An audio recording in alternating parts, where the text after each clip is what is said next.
Ante cualquier duda me interrumpen, no tengo visible el chat, así que voy a pedir que me hablen. Bueno,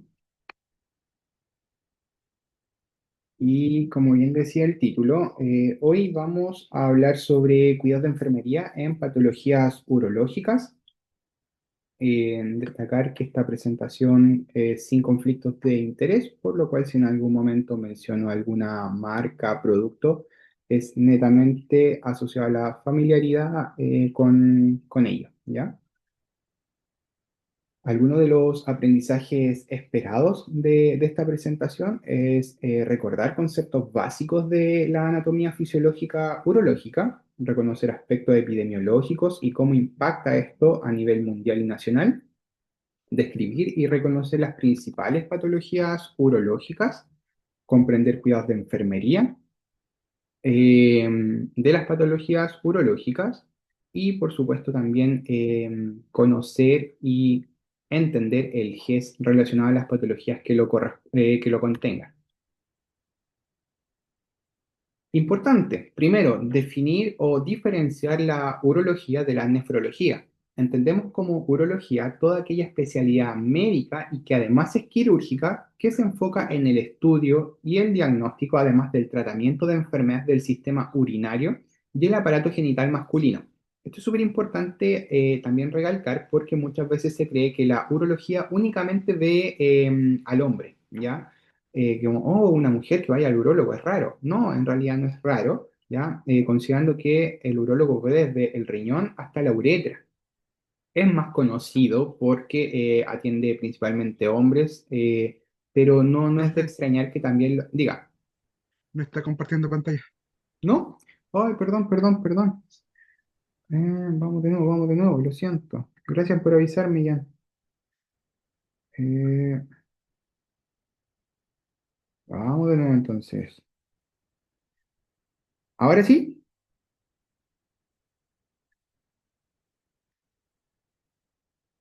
¿Ahora sí? Sí, profe. Ya, muchas gracias por el aviso, Jan.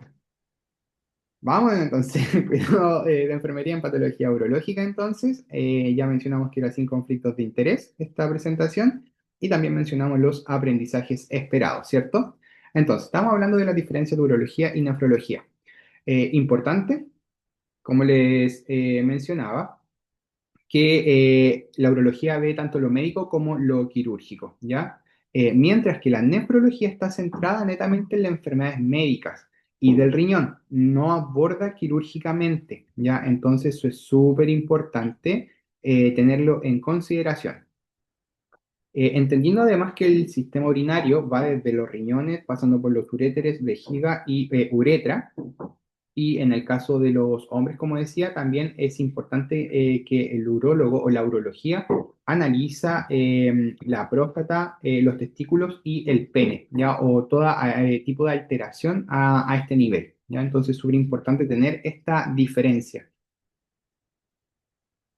Algunos conceptos básicos, comenzando por el sistema urinario, que es este conjunto de órganos que son los encargados de producir y eliminar la orina y que se divide en dos, tanto en las vías urinarias altas como bajas. Lo vimos en su momento también en la clase de enfermedad renal crónica y aguda. Si hablamos del riñón como tal, o los riñones como tal, son órganos pares del tamaño aproximadamente de un puño, cuyo peso aproximado son 130 gramos cada uno. Se encuentran ubicados en la parte baja de la espalda, a ambos lados, y están formados principalmente por dos capas. Una capa externa, la cual es la corteza renal, y que contiene los glomérulos. Que son los glomérulos son esta red de vasos sanguíneos que son los encargados de filtrar la sangre y reabsorber elementos o nutrientes que son importantes para el procesamiento o el funcionamiento a nivel orgánico. Y por supuesto también generar la eliminación de aquellos desechos. Si nos vamos a la capa interna, llamada médula renal, ahí se encuentran los túbulos, que son los encargados de tomar todas estas sustancias y devolverlos al torrente sanguíneo, ¿ya? Adicionalmente, se encuentra la pelvis renal, que es la encargada de la recolección y la producción al final de orina. Si hablamos por otra parte de la vejiga, tenemos que es un órgano muscular que es hueco, membranoso y su función principal es almacenar la orina y retenerla ahí hasta el proceso de eliminación, ¿ya? Hay diferencias anatómicas respecto al hombre y la mujer, ya que se estima que la capacidad de la vejiga en las mujeres es cercana a 400-500 ml, mientras que en el hombre es un poquito más, entre 500 y 600 ml. Si nos vamos más en profundidad en la vejiga, esta está localizada en la pelvis. En el caso de los hombres, está por delante del recto. Y en el caso de las mujeres, está por delante de la vagina y bajo el útero. Posee una pared muy distensible. Me imagino que en algún momento alguno de ustedes ha podido ver en sus prácticas o palpar en sus prácticas globo vesical y se siente literalmente como un globito, algo que está muy hinchado y es porque la vejiga tiene esa capacidad de distenderse como un globito. Entonces, tiene esta alta capacidad de distensión súper importante, como lo ven a la derecha, tiene un músculo que se llama detrusor y este se inicia por la zona anterior y posterior de la vejiga, de tal forma que se cruza, como lo ven en la imagen, y termina como unas manitos, así, abrazándose. Entonces tiene una alta capacidad también de constricción, eh, permitiendo así el vaciado de la vejiga. Si hablamos de uretra, lo entendemos como un conducto por el cual pasa la orina desde la vejiga hasta el meato urinario. Hay diferencias anatómicas también respecto al hombre y la mujer, principalmente en cuanto a al largo, a la longitud de la uretra. En el caso de las mujeres, se estima que es entre 3 a 5 centímetros, mientras que en el hombre es entre los 12 y los 22 centímetros. Eso también explica, y lo hablábamos en su momento, la facilidad para tener infección urinaria en el caso de las mujeres, ya que el trayecto que tienen que recorrer cualquier microorganismo para producir algún tipo de infección es mucho menor respecto al hombre. Continuando con la uretra, es importante para la clase comprender que tiene diferentes capas, una capa mucosa, una capa de músculo liso, una membrana mucosa y por supuesto también está el esfínter uretral externo. Súper importante este esfínter uretral, ya que es el que permite el control de la micción de manera voluntaria. Hay un esfínter uretral interno que también participa dentro del control de orina, pero esto se hace de manera involuntaria, ¿ya? El único que nosotros podemos controlar cuando así estamos aguantando hacer pipí es el esfínter uretral externo, ¿ya? Ante cualquier duda me van preguntando. Avanzando, tenemos la próstata, que es un órgano glandular ubicado bajo la vejiga y está por delante del recto, como lo decíamos delante. Rodea la uretra, ¿ya? La uretra, en el caso de los varones, está así y la próstata la está como abrazando. Tiene el tamaño aproximado de una nuez y esta va o generalmente va aumentando de tamaño con el paso de los años. Su principal función es la producción de semen. En cuanto a los testículos, son las gónadas masculinas, se encargan de la producción de espermatozoides y la hormona sexual, me imagino que saben de qué hablo, que es la testosterona, y se encuentran ubicados en la bolsa escrotal. Otros conceptos básicos importantes que sepamos, sobre todo ya a esta altura, tienen que estar súper claritos, que es la diuresis, que se entiende como la excreción de orina en 24 horas, y estas posee características cuali y cuantitativas, o sea, tengo que evaluar un contenido en cuanto a cantidad y también la calidad o las características que posee esta orina, que pueden ser múltiples, pueden ser de aspecto hematúrico, por ejemplo, piúrico. Entonces son cosas que tengo que tener en consideración al momento de evaluar la diuresis de un paciente.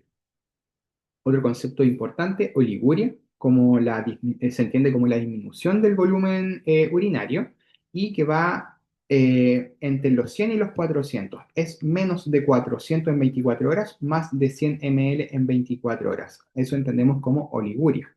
Mientras que si hablamos de hematuria, se entiende como la ausencia total o menor a 100 ml en 24 horas. Súper importante que sepan estos chiquillos, ¿ya? Poliacuria también, como la necesidad imperiosa de orinar y con mayor frecuencia. Estos deseos así como incontrolables de orinar lo entendemos como poliacuria. Nicturia como el aumento de la necesidad de orinar durante la noche y la disuria como la micción dolorosa. Lo había mencionado hace poquito, la piuria, que es la presencia de pus en la orina, suele reflejar una infección y esta puede ser muy leve o también piuria franca. Va a sonar un poquito asqueroso, pero imagínense leche condensada saliendo por la uretra. Llega a ser así, se ve muy, muy feíto y eso representa una infección bastante severa en algunos de nuestros pacientes. Hematuria también, importante para esta clase, sobre todo la presencia de hematías en la orina y puede ser a nivel microscópico o macroscópico. La diferencia es que lo podemos visualizar a simple vista, ¿ya? Y el tenemos vesical como el deseo de orinar, que se puede presentar incluso con la vejiga vacía. Incontinencia urinaria espontánea, que es la pérdida del control de la vejiga, principalmente del esfínter uretral externo, como les decía, que es el encargado de generar esta voluntariedad en la micción.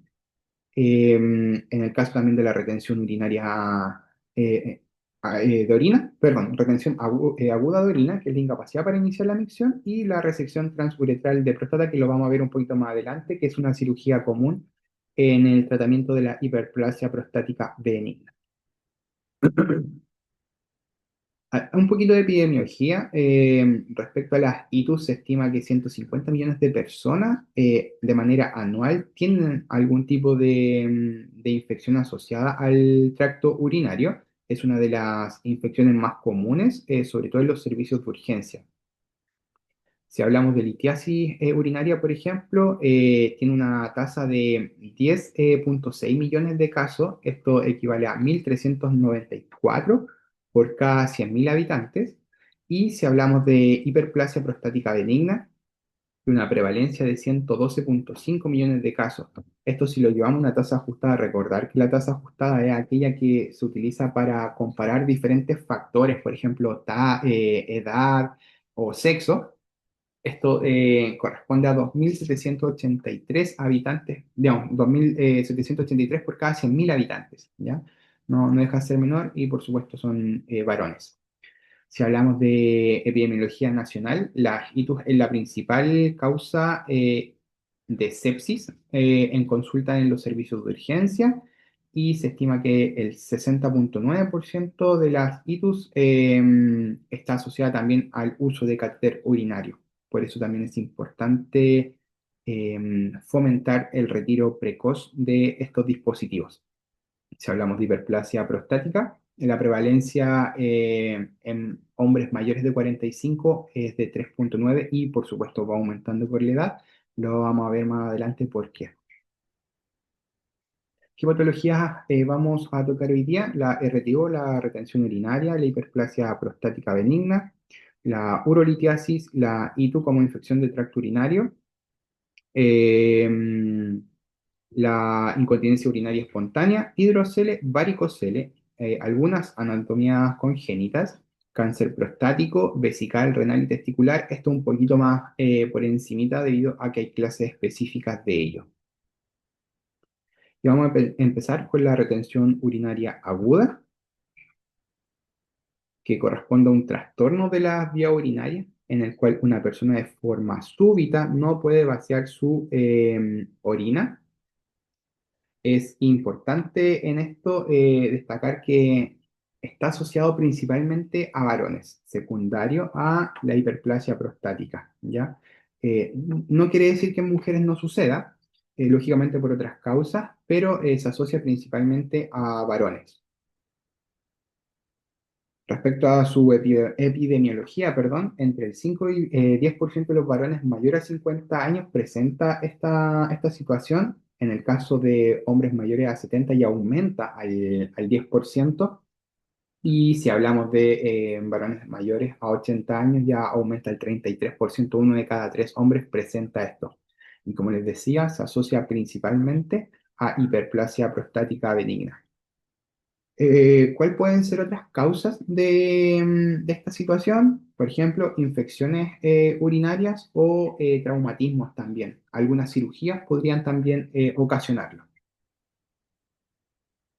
Respecto a los signos y síntomas, principalmente la incapacidad súbita para orinar, el tenesmo, como las ganas o el deseo de orinar, el dolor intenso en la zona suprapúbica, distensión suprapúbica y en algunos casos, no ocurre siempre, pero podría haber incontinencia por rebosamiento. ¿Ya? ¿Qué quiere decir esto? Que la vejiga está tan distendida con orina, siendo incapaz de vaciarla de manera voluntaria, que ya el esfínter uretral externo comienza a liberar la presión y se comienza a producir una liberación de orina. ¿Cómo se diagnostica? Principalmente de manera clínica, basada en la incapacidad para orinar, con un dolor suprapúbico, distensión y ecografía también se podría realizar. Y la confirmación se realiza mediante cateterismo vesical. Dame un segundito.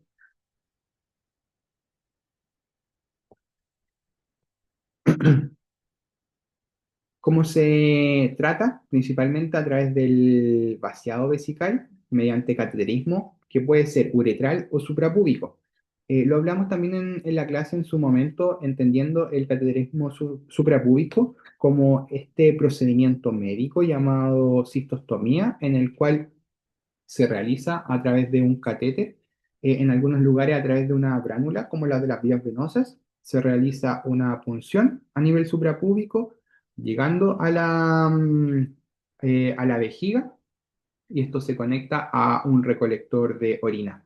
De esta manera podemos vaciar la vejiga, considerando que podría haber algún tipo de obstrucción mecánica, por ejemplo, en el trayecto uretral. Es importante identificar las causas, como les mencionaba en un comienzo. Una de las principales corresponde a la hiperplasia prostática benigna y para ello se administran inhibidores de la 5-alfa reductasa en este tipo de pacientes. También lo vamos a ver un poquito más adelante porque estos fármacos. No es una patología GES o una condición que corresponda al GES. Y asociado a esto, lo mencioné varias veces, la hiperplasia prostática benigna. ¿Qué entendemos por hiperplasia prostática benigna? Todo aquel crecimiento no canceroso de próstata y que puede o no causar dificultad para orinar.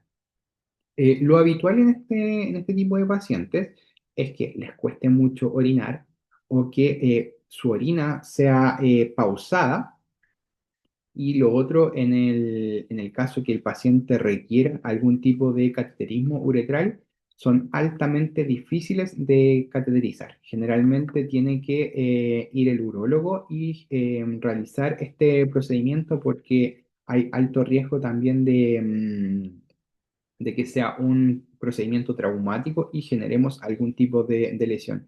Incluso podríamos generar una falsa vía. ¿Qué quiere decir esto? Que la uretra es tanta la presión que se está, perdón, la sonda es tanta la presión que está haciendo que podría irse hacia otro lugar anatómico y no quedar ubicada en la vejiga, que es su destino o su objetivo, ¿ya? Así que hay que tener mucho ojo con este tipo de pacientes. Si hablamos de fisiopatología, puede ocurrir principalmente por dos causas. La principal es la influencia hormonal. ¿Qué sucede? Que la testosterona se ve influenciada por la 5-alfa reductasa, entonces esta testosterona, por esta interacción, se transforma en dihidrotestosterona o DHT, y esta DHT lo que genera es estimulación de la proliferación celular prostática. Y ahí se comienza a generar este aumento de células prostáticas y por ende comienza a crecer. Entonces, ¿qué hacemos? En estos casos, administramos fármacos que inhiban la 5-alfa reductasa, ya que sería acá. ¿Cuáles podrían ser otras causas? Procesos inflamatorios crónicos. Estos procesos inflamatorios podrían estimular la producción o la estimulación proliferativa a través de diferentes factores de crecimiento, como son el factor de crecimiento epidérmico y el factor de crecimiento fibroblástico, que es el de acá. ¿Ya? Pero la principal, como les digo, es esta, la influencia hormonal, y que va aumentando con el paso de los años. La prevalencia, principalmente en mayores de 40 años, y esto va aumentando con el paso de la edad. A los 60 años se estima que uno de cada tres hombres experimenta estos síntomas de hiperplasia prostática benigna, y a los 80 años ya el 50% de los hombres podría también estarlo cursando. ¿Cuáles son los signos o síntomas? Principalmente disminución del calibre del chorro de orina, lo que les decía, que suele ser un chorro más pequeño y pausado, van orinando como a pausas. Nicturia, goteo postmiccional, debido a que la próstata está comprimiendo esta uretra. Cuando el paciente está ya finalizando la micción, la uretra no libera por completa la presión, entonces siguen cayendo gotitas, gotitas, gotitas, y no es capaz de terminar la micción el paciente, ¿ya? Para que se entienda un poquito más. También está esta sensación de vaciamiento incompleto. El diagnóstico clínico, a través de los signos y síntomas del paciente, se puede realizar tacto rectal, que es lo que busca el urólogo a través de la inserción del dedo en el ano. Busca medir o estimar el tamaño de la próstata, y con eso ver qué tan inflamado o qué tan aumentada de volumen se encuentra y cómo esto está comprimiendo la uretra. También se realiza antígeno prostático específico. Normalmente el orden es clínica con antígeno y luego tacto rectal. La ecografía también está muy de moda. Hoy en día para todos se está haciendo ecografía y están sumamente validadas. Y se puede realizar una uroflujometría. El tratamiento, lo mencionaba hace poquito, tenemos que la causal o la principal causal es esta 5-alfa reductasa, que transforma la testosterona en hidrotestosterona, dihidrotestosterona, perdón. Entonces, ¿qué tenemos que hacer? Inhibirla. El fármaco más famoso es la tamsulosina, ¿ya? Además tenemos tratamientos quirúrgicos como son la RTU prostática, y ya en casos un poquito más severos, la prostatectomía radical. ¿En qué consiste la RTU? Consiste en liberar el camino, entre comillas, a través de un resectoscopio.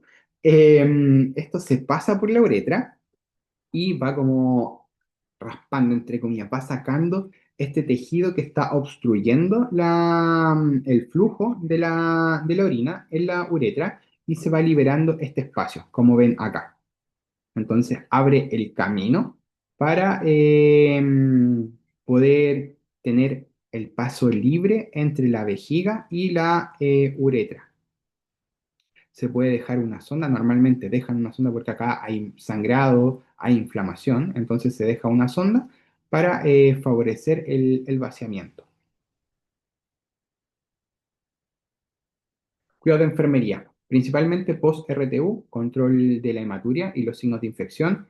Va a haber hematuria, es un procedimiento que va a generar ahí un trauma a nivel prostático y uretral, Entonces es importante estar controlando la diuresis en cuanto a su calidad y cantidad. Por supuesto, el manejo del dolor, los cuidados propios de una sonda vesical y fomentar la movilización precoz. Súper importante, chiquillos, sobre todo hoy en día que está muy en boga el tema de la humanización. Preocupémonos del dolor del paciente. Son áreas muy sensibles y como se da en hombres, los hombres suelen ser un poquito más alaracos en cuanto al dolor. Entonces tienen una tolerancia menor al dolor respecto a las mujeres. Entonces, créanles cuando les dice que les duele, porque el umbral del dolor es totalmente diferente en general, ya estoy generalizando. Así que para que tengamos en consideración estas cositas. Respecto al GES, es una patología GES, es la patología número 35 del GES y que busca el tratamiento de la hiperplasia prostática benigna en personas sintomáticas, ¿ya? Y pueden acceder pacientes de cualquier edad.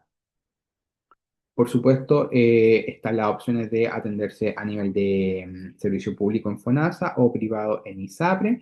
Ambos cubren el diagnóstico y el tratamiento. Por supuesto, uno en centros privados y los otros en centros públicos. Incluye los medicamentos, los insumos, la cirugía y los exámenes. Implemento o ayudas técnicas no aplica en esta situación. El tiempo de espera se estima que el tratamiento médico debería iniciarse a los 7 días desde la indicación médica y el quirúrgico en un plazo máximo de 90 días desde la indicación médica. Monto a pagar en el caso de los FONASA, independiente la letra que les corresponda, es cero, mientras que en el caso de las ISAPRES es un 20% del copago, lo que equivale como a 250.000 pesos. Si hablamos de urolitiasis, entendemos la urolitiasis como la formación de coágulos en el tracto urinario a causa de la concentración de sales minerales. ¿Qué sales minerales? Normalmente o principalmente oxalatos, calcios y ácido úrico. Yo diría que el calcio es uno de los más comunes también dentro de esta patología. Eh, es menos frecuente respecto a la litiasis renal. Los cálculos renales son más frecuentes, pero su prevalencia va aumentando con la edad y es más común en hombres que en mujeres. Se estima que entre el 50 al 70% de las personas podrían además asociar el cuadro de la litiasis con un cuadro de infección urinaria, así que es importante a tenerlo en consideración. ¿Qué signos y síntomas tenemos? Dolor abdominal, tenesmo, disuria y hematuria. El diagnóstico, clínica y radiológica o a través de imagenología en general, ¿ya? Eh, Acá, por ejemplo, se ve el cálculo y acá vemos otro. Entonces, puede ser por rayo o TAC. El TAC es el gold standard, ya es lo que está, según la literatura, determina la presencia de esta litiasis. Tratamientos, en el caso de cálculos pequeños, se espera la eliminación espontánea por la uretra. No sé si alguno de ustedes ha tenido cálculos, duele mucho, duele mucho, pero hay que esperar la eliminación en el caso de que sean pequeños. Si son de mayor tamaño, y con mayor tamaño hago referencia que es de mayor tamaño que la uretra, hay algunas opciones. Por ejemplo, la ureteroscopía, que introducen un ureteroscopio por la vía uretral para examinar los uréteres, en qué condiciones se encuentran. Y además esto permite normalmente la extracción de cálculos. Incluso podría producirse la instalación de un stent para favorecer la expansión uretral y favorecer también la eliminación de esta litiasis. Y también está la litotripsia, que es un procedimiento no invasivo que lo que hace es que utiliza ondas de choque. y también pueden ser de láser para generar la ruptura de estos cálculos y así facilitar también su eliminación. Cuidado de enfermería, control de la hematuria, hay que considerar que son básicamente piedras que hay a nivel uretral o vesical y a medida que se van desplazando van generando ruptura del endotelio. Esto va a generar sangrado en diferentes cuantías, así que es importante considerarlo al momento de realizar los cuidados de enfermería. Signos de infección asociados a lo mismo, manejo del dolor, duele mucho, duele mucho. Entonces, por favor, también seamos conscientes con el dolor ajeno, el control de la diuresis y medidas preventivas, hidratación y dietas bajas en sodio u oxalatos, ¿ya? No es GES, por supuesto. Infecciones del tracto urinario o itus corresponden a las infecciones del tracto urinario secundario a la invasión de algún microorganismo en el mismo sitio anatómico y se diferencian principalmente en dos, en las no complicadas y en las complicadas. En el caso de las no complicadas, no hay una alteración funcional ni anatómica y además no hay presencia de historial de sondaje. Entonces los síntomas se limitan únicamente o normalmente se limitan solo a la vejiga, a diferencia de aquellas que son complicadas, en donde ya existe antecedentes de infecciones del tracto urinario, presencia de catéter o alguna otra alteración a nivel urológico como vejigas neurogénicas o algún tipo de alteración de la anatomía urinaria y también infecciones posoperatorias, ¿ya? Entonces tienden a ser ya repetitivas, que han cursado bastantes tratamientos farmacológicos y por lo mismo también tienden a ser más resistentes. Respecto a su fisiopatología, normalmente hay tres vías, la ascendente, la hematógena y la linfática. Esto también lo hablamos en su momento.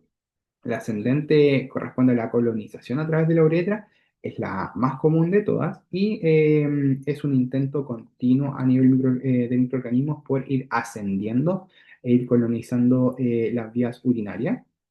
En el caso de las hematógenas, son menos frecuentes, menor al 5%, y hay una diseminación de microorganismos desde algún otro foco distante, o sea, es por migración, ¿ya?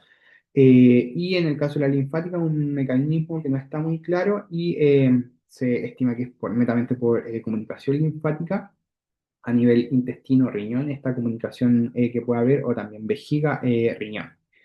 Importante, se estima que el 95% de estas infecciones urinarias corresponden a un causal bacteriano. ¿Qué factores influyen en el desarrollo de la infección? La virulencia del microorganismo, o sea, la capacidad de adherirse a las células de este mismo microorganismo o los mecanismos de defensa del huésped. Características principalmente propias: pH urinario, secreción prostática, el vaciamiento vesical, la misma litiasis que hablábamos hace poquito, barreras inmunitarias, que son propias de cada persona y que los podrían hacer predisponentes a este tipo de infecciones, además de estructuras y función anatómica.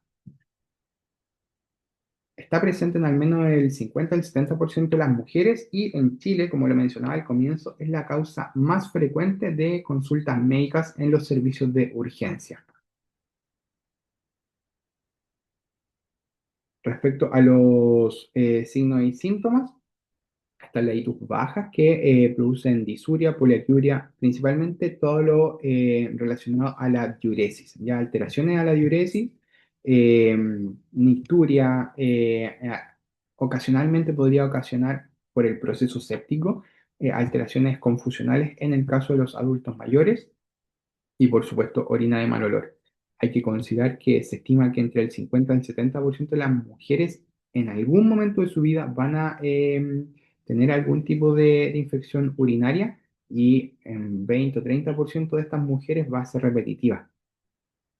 Entonces, netamente por un tema anatómico. Entonces, las ITUs bajas suelen ser muy comunes en las mujeres.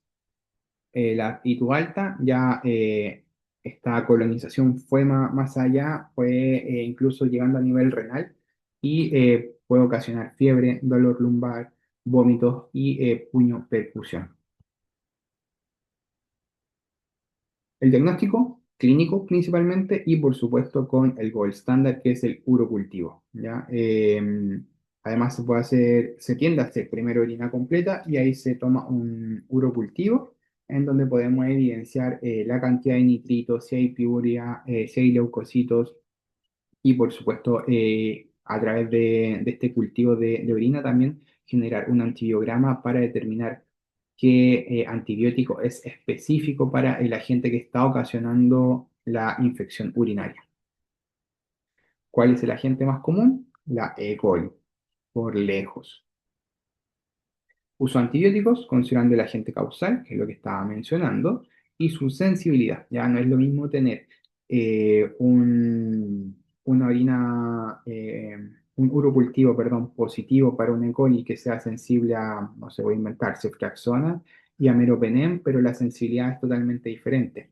Y por supuesto son de niveles diferentes, entonces la idea es siempre comenzar por tratamientos de primera línea para luego ir escalando si es que es necesario en pacientes que tienen ITU a repetición, probablemente ya sean resistentes a todo lo que es primera y segunda línea y vamos a tener que ir aumentando su tratamiento antibiótico. Considerar la concentración farmacológica, ya que si la filtración glomerular disminuye, también la eliminación del fármaco a nivel renal podría disminuir y la retención urinaria residual, que también lo habíamos mencionado hace poquito, tiende a ser también un predisponente o un factor que va a influenciar esta ITU. Es NOGES. Si hablamos de incontinencia urinaria espontánea o IOE,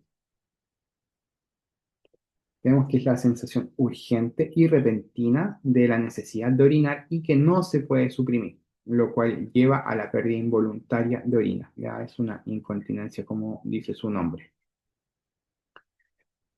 Es multicausal y va a depender del órgano que se encuentre afectado, qué podría estar ocasionándolo. En el caso de la vejiga, por ejemplo, podría ser una vejiga hiperactiva.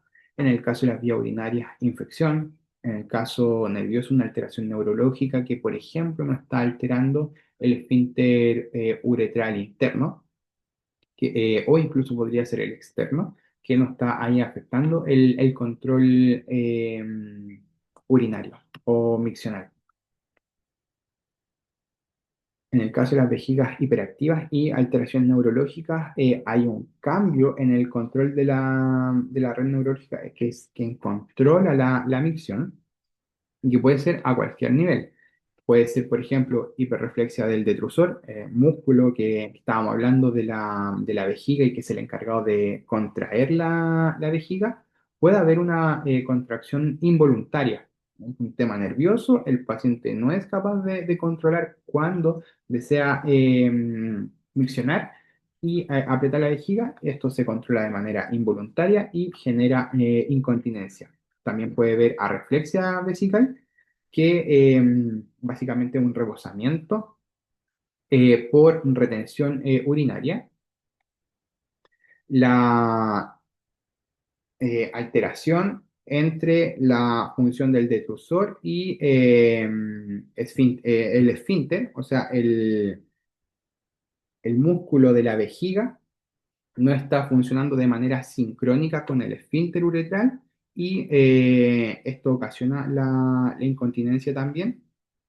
Recordar que a nivel, como lo vimos, a nivel anatómico, los principales causantes de la micción son el detrusor, el músculo de la vejiga que está apretando, y el esfínter uretral externo. ¿Ya? Entonces uno aprieta abajo, el otro aprieta arriba, y están constantemente ahí apretando para generar la eliminación de la orina. Entonces, si estos no están funcionando de manera adecuada o de manera sincronizada, va a haber una pérdida de orina involuntaria. Y por supuesto, otra causa podría ser infección, que hay una colonización del tracto urinario, principalmente a nivel bajo, uretra-vejiga, y esto ocasiona inflamación y sintomatología urinaria. Afecta entre el 10 al 40% de la población adulta, va aumentando con la edad, especialmente a partir de los 60 años. O sea, ya a partir de los 60 años se estima que más del 50% de la población podría tener esta alteración, y es mucho más frecuente en mujeres, ¿ya? Mujeres adultas tienen mayor grado de incontinencia urinaria respecto a los hombres. Recordar además, si lo llevamos a lo que ya habíamos visto, los hombres más añosos tienden a tener problemas para vaciar la vejiga por un problema a nivel prostático, mientras que las mujeres tienden a un vaciamiento incontrolado o involuntario. Signos y síntomas, principalmente urgencia miccional, aumento de la frecuencia y nicturia. Diagnóstico clínico. Hay que identificar la causa del diagnóstico, que podría ser anomalías estructurales o también podría ser infección. Tratamiento. Hay que abordar la causa que está ocasionando todo esto. No sé, si por ejemplo es una alteración del detrusor o es neurológico, hay que ver por qué se está causando esta alteración y cambiar o generar algún tipo de cambio, por ejemplo, en algún estilo de vida que nos favorezca esto. Los ejercicios de Kegel son altamente beneficiosos para el fortalecimiento muscular del piso pélvico y los músculos que controlan la vejiga, el útero y el recto. Entonces ayuda muchísimo. Son fáciles de realizar, tienen cero impacto en tiempo y económico. Se pueden realizar en cualquier momento, así que hay que favorecer en los pacientes o promover los ejercicios de Kegel. Y en algunos casos súper específicos se podría realizar cirugía. No es yes. Si hablamos de hidrocele, la hidrocele la entendemos como la acumulación de líquido seroso entre las capas de la túnica, perdón, en las capas de la túnica vaginal a nivel escrotal, y puede ser congénito o adquirido. Puede estar ocasionado por trauma, infección, tumor o idiopático. Vamos a ver ahora en la fisiopatología que se produce un desequilibrio entre la producción y la reabsorción del líquido seroso en la túnica vesical del testículo y aumenta la acumulación de este. Acá tenemos la túnica y se comienza a producir esta excreción o esta producción de líquido seroso, pero no se va reabsorbiendo. Entonces va quedando acumulado en esta zona y comienza a aumentar el volumen del testículo, ¿ya? O de la zona escrotal más bien. En adultos suele ser secundario a una inflamación local, también puede estar ocasionado por traumas severos y por infección. Es menos común, pero podría suceder también. Es más común en adultos, entre 40 y 70 años, y representa una causa frecuente en el aumento escrotal, perdón, pero tiende a ser indoloro. De hecho, una vez vi un caso bastante severo de un muchacho 12 años, y tenía un aumento importante del escroto, cero dolor, cero, cero, cero. Lógicamente es molesto desde el punto de vista anatómico para él, en cuanto a vestirse, en cuanto al movimiento, dificulta la movilización del paciente, pero no genera dolor. Signos y síntomas: aumento progresivo e indoloro del escroto. Pueden haber masas escrotales blandas y, como les decía, no es doloroso, pero puede generar molestias por el tamaño. También lo que mencionaba, justamente por este aumento del volumen que genera la molestia. El diagnóstico, exploración física. Hay una prueba que se llama prueba de transluminación positiva, que es precisamente esto que se muestra acá en la imagen, a través de una linterna. se ilumina el escroto y se ve el agua, al final lo que hace, o este líquido ceroso lo que hace es que difumina la luz, la expande y se ve así, todo el escroto iluminado. La ecografía, por supuesto, permite la confirmación de la presencia de líquido y podría descartar masas. El tratamiento quirúrgico y si es suele ser esto, eso sí, cuando es sintomático, grande o persistente. También se puede realizar una punción para aquellos pacientes que no requieren cirugía. El tratamiento es bastante sencillo en cuanto al, vamos a devolver un poquito, es bastante sencillo. Es un procedimiento un poquito menos invasivo y consiste básicamente en drenar el escroto a través de esta aguja, una punción, se drena y la cicatrización es bastante rápida y tiene una rápida recuperación. Es una patología no GES. Respecto al varicocele, relacionada también a nivel testicular, corresponde a la dilatación anormal del plexo pampiniforme de las venas del cordón espermático. Suena enredado, pero básicamente hay una dilatación a nivel venoso a nivel escrotal, ¿ya? Como se ve en esta comparación de las imágenes. Se asocia principalmente a una insuficiencia valvular venosa eh, y que podría estar principalmente dado hacia el lado izquierdo por una razón anatómica, por el ángulo de drenaje que tiene la vena, se suele dar hacia el lado izquierdo, un tema de compresión. Afecta aproximadamente al 15% de los hombres adultos y hasta el 40% de los hombres en perdón, y hasta 40% de los hombres infértiles. En niños igual se puede dar, pero como estamos en el ramo de adulto, lo enfoqué principalmente a esto. La incidencia suele ser entre los 15 y los 25 años, ¿ya? Ya después de eso tiende a disminuir la tasa, pero sí, como menciona ahí, es importante considerar la infertilidad en los varones. Signos y síntomas suele ser asintomático en la mayoría de los casos.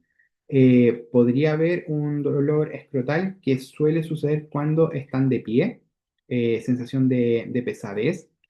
Básicamente, para que se hagan una idea, y va a ser un poco extraña la comparación, pero sucede lo mismo con los varices. Ya varices, por ejemplo, en las extremidades que sienten este como cansancio, pero esto a nivel escrotal produce infertilidad o disminución del volumen testicular y en la exploración física se observan o se podrían pesquisar masas que son como una bolsa de gusanos. Si se palpa, se podría tocar este cordón venoso que está con alteración anatómica.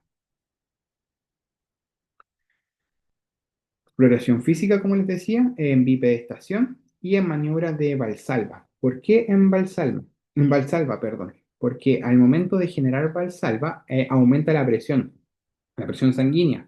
Y con esto el cordón venoso espermático se dilata aún más. Entonces va a ser mucho más fácil poder diagnosticar o poder pesquisar esta patología. Recordar que Valsalva para poder realizarla, la idea es que el paciente haga presión, se puede tapar la nariz y hacer presión con la nariz y la boca tapada. Esto aumenta la presión intratorácica y por eso también se produce aumento del retorno venoso,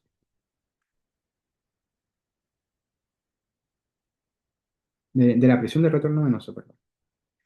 El tratamiento es conservador si es que es asintomático y no hay alteraciones de fertilidad. En el caso de que haya sintomatología, dolor específicamente o algún tipo de alteración a nivel de fertilidad, sí se realiza cirugía, que es la varicocelectomía, eh, por los casos que les mencionaba recién. Es una cirugía bastante pequeñita, de rápida recuperación, es bastante simple. Algunas anatomías congénitas. Vimos algunas en la clase renal. Eh, un segundo. Ya, acá. Duplicación del sistema colector, principalmente duplicación pielo-uretral, que es la presencia de dos uréteres por riñón. Estos pueden ser de diferentes formas, ¿ya? Puede ser completa o incompleta, en el caso de que los uréteres se unan antes o después de la vejiga. Se diferencia principalmente en eso. El diagnóstico es netamente imagenológico y el tratamiento depende de la gravedad, pudiendo o no ser quirúrgico. Acá tenemos los uréteres ectópicos, que son aquellos que no se conectan a la vejiga y que están drenando en un lugar incorrecto. Por ejemplo, acá en la imagen tenemos que en rojo sería el uréter ectópico, que saldría del riñón, pero en vez de conectarse con la vejiga, se conectaría directamente con la uretra. Entonces estaría saltando la vejiga y con ello tendríamos una incontinencia continua urinaria, ¿ya? Eh, netamente imagenológico también, podría ser clínico dependiendo de dónde llegue. Hay uréteres ectópicos que se conectan en vez de la zona superior de la vejiga, se conectan por la zona lateral, posterior o inferior de la vejiga. Entonces va a depender netamente del paciente y las características de este ectópico, cómo vaya a funcionar. Pero el diagnóstico es imaginológico. El tratamiento quirúrgico y normalmente lo que se hace es que se corta el uréter y se implanta en donde corresponda. Es una reimplantación. Si hablamos de vejiga neurogénica, es una alteración en la comunicación entre el cerebro, la médula y la vejiga, y esto se ve como interrumpido, causando disfunción vesical. Suele estar ocasionado a traumas por lesiones medulares, accidentes, enfermedades también del sistema nervioso podrían ocasionarlo, y va a ocasionar incontinencia urinaria. El diagnóstico es evaluación clínica e imaginológica y el tratamiento es principalmente el control de signos y síntomas y prevenir complicaciones. Suelen requerir cateterismo intermitente y hay que tener algunos cambios en el estilo de vida.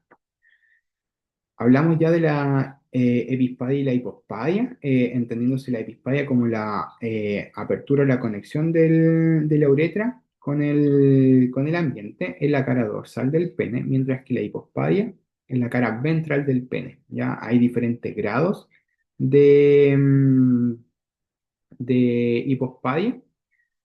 El diagnóstico es clínico y el tratamiento es quirúrgico. Ya tenemos 4 grados. Yo les mencionaba en aquella clase que a mí me ha tocado ver solo hasta el grado 3. He visto uno, 2 y 3. Nunca he visto un perineal, pero podría suceder para que lo tengan en consideración. Y todo lo que le acabo de mencionar no es GES.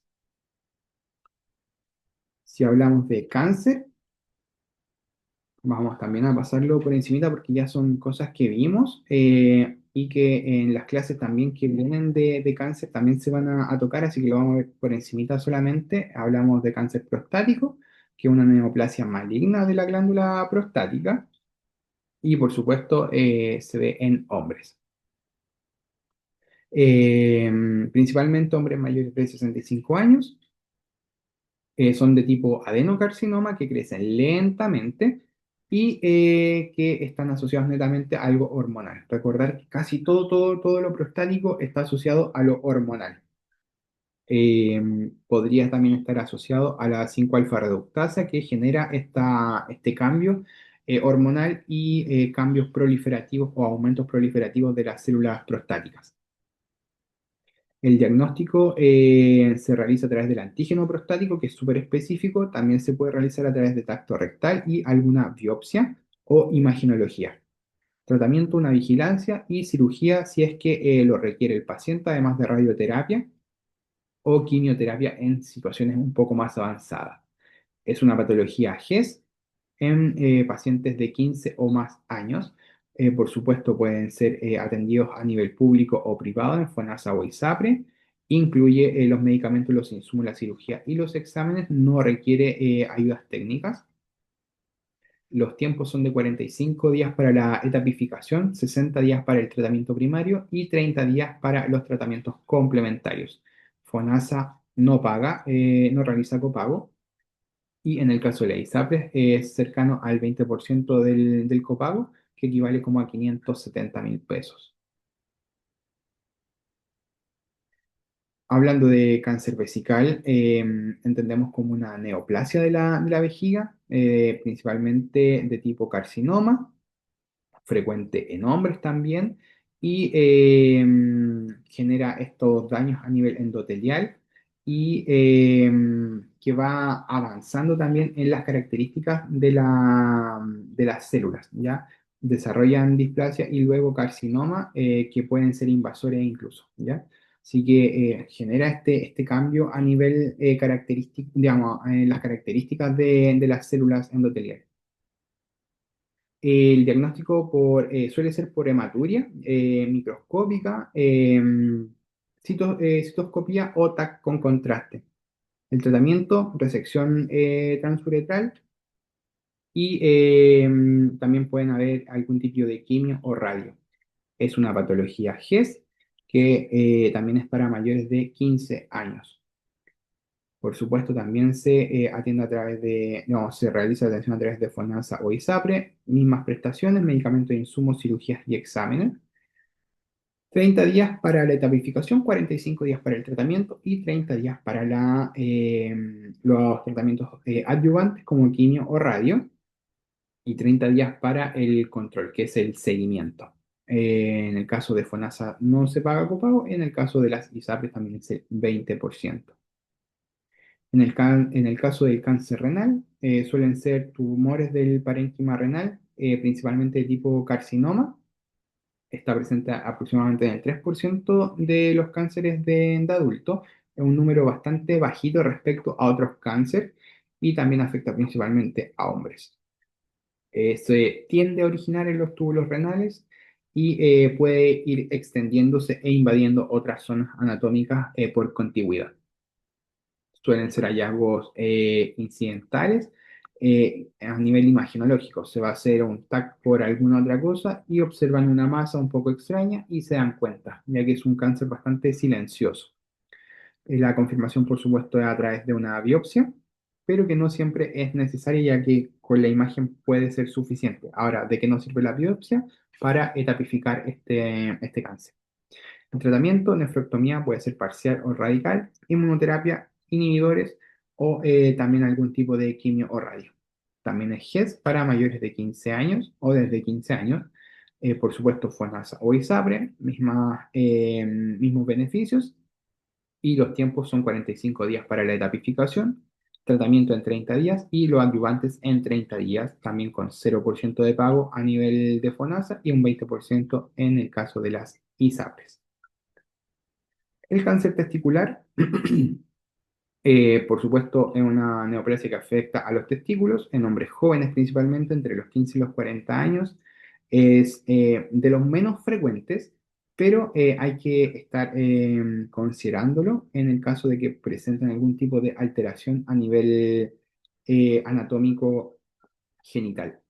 Suele originarse en las células germinales y pueden ser seminomas o no seminomas dependiendo de las características que posean. El diagnóstico suele ser por clínica, se observan masas, se palpan masas a nivel testicular que suelen ser indoloras. Se puede realizar una ecografía escrotal también y por supuesto marcadores tumorales para ver en qué estadio se encuentra todo esto, con un TAC para el estadio, para ver en qué estadio está el cáncer. El tratamiento, quimio, orquiectomía radical también puede ser, la extirpación del testículo, o dependiendo qué tanto esté afectado, y se trata a través de GES, considerando que puede ser FONASA, ISAPRE, y que los días va a depender de en qué etapa estemos para ir considerándolo. En el caso del diagnóstico, 30 días para el diagnóstico, 15 días para la cirugía y 30 días para la etapificación. En el caso del tratamiento, son 45 días desde la indicación médica, por supuesto, todo esto. Para los tratamientos quirúrgicos, 45 días para la radio, 30 para la quimio y 30 para la terapia de reemplazo hormonal de ser requerida. Y el seguimiento es en 60 días. Por supuesto, incluye medicamentos, insumos, cirugías y exámenes, y al igual que todas las otras patologías que vimos, FONASA no paga, mientras que ISAPRE paga el 20%. Eso con cáncer. Irrigación vesical, esto es lo último. Ya lo vimos, de hecho en la clase vimos un ejemplo, cómo ir haciendo la irrigación vesical. Les di ejemplos con las bombas, con las infusiones, así que vamos a hacer un repaso rapidito, entendiendo que la irrigación vesical es este procedimiento que consiste en la inyección a través de una sonda uretral para realizar un lavado a nivel vesical a causa de principalmente sangrados, ¿ya? Principalmente hematurias. También puede ser un tratamiento farmacológico posoperatorio o terapias de hipotermia. Esto es menos común respecto a la hematuria. La hematuria es lo clásico por lo cual se inicia una irrigación vesical. La preparación, ya vimos también en la clase anterior todos los insumos que se requieren. Solo para repasar, la hoja de registro es súper, súper importante. Diría que es una de las cosas más importantes. El catéter urinario, el recolector de orina, sueros fisiológicos o ringer, suelen ser sueros grandes de 3000, estas bolsas que vimos en la sala. La bomba de infusión es ideal para mantener un volumen estricto de lo que está ingresando y lo que está saliendo. El circuito de irrigación, que puede ser algo comercial o de manera casera, casera entre comillas, con una bajada de suero, los apósitos de alcohol o tipo alcohol pad, tapas antirreflujo para evitar las fugas y perdón, apósitos transparentes también para evitar las fugas y generar este sellado. ¿Cómo? Bueno, se debe llevar el control estricto de los ingresos y egresos, que es lo que decía. Hay que recordar que nosotros vamos a estar ingresando un líquido externo al cuerpo y de no salir, esto va a empezar a quedar acumulado a nivel vesical y esta vejiga cada vez se va a ir inflando más, más, más, más. Entonces tenemos que tener en consideración, y es el principal cuidado de enfermería, y todo lo que entra tiene que salir, ¿ya? Entonces hay que considerar el volumen aportado, el volumen extraído y calcular la orina con restas simples, ¿ya? Acá tenemos un ejemplo de cómo es la hoja.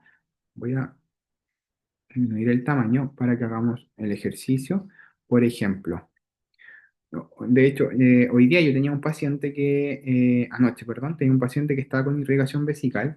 Entonces, en el control de ahora de las 8 de la mañana, nuestro ingreso en este paciente era de 200 ml.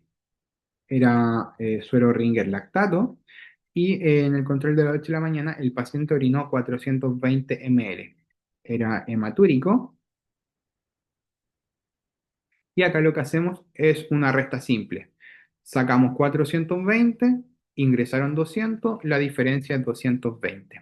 Esa fue la orina que el paciente estuvo. Y esto es lo que yo anoto en mi hoja de enfermería para el control de la diuresis y el balance hídrico. Es bastante simple, no tiene ninguna complicación, es netamente tener súper claro las horas. Acá tienen que ser súper estrictos, ¿ya?